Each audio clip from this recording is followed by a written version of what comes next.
Well, President Trump calling Russia out, demanding Moscow stop fueling unrest around the globe. So did he send the right message, and will that play a role in his discussion with Putin today?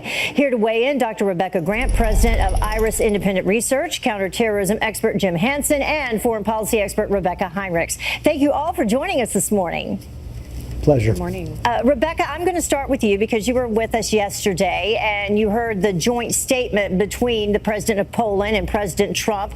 Later in the day, the speech that President Trump gave, did you think that he sent the right message there as well?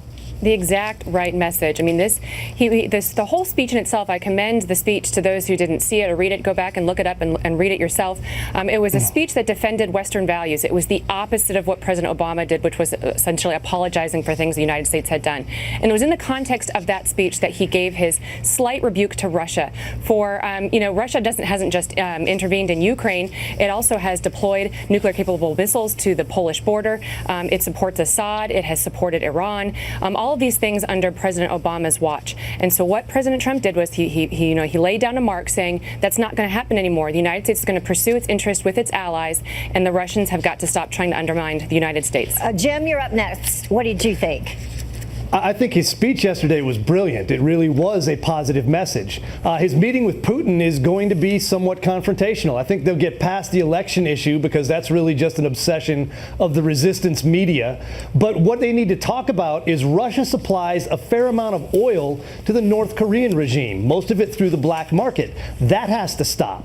We're heading towards an end game in Syria and Iraq with ISIS. We need to come to some sort of agreement that protects the Kurds and the Sunni in that region from Assad and from the Iranians. And speaking of Iran, President Trump has a much more realistic view of the danger they pose in the region than Obama did.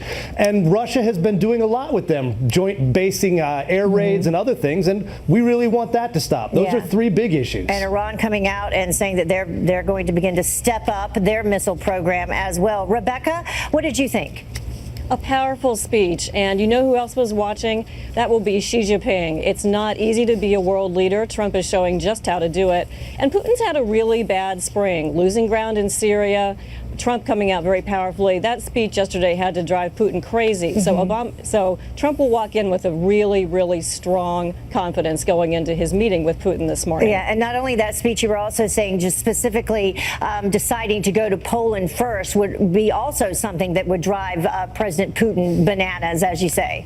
Absolutely driving bananas. The meeting yesterday was a group of nations that used to all be behind the Iron Curtain back in the day. Now they're all part of the West, a great rallying meeting. Putin is really in a weaker position because of what happened yesterday. And then I'll go back to you now, Rebecca, in terms of what should happen today. And I know we touched on this a little bit, and what the president, in your opinion, should speak on with President Putin. Again, there is a litany of issues that we have with the Russians, and these meetings are not meant to solve them.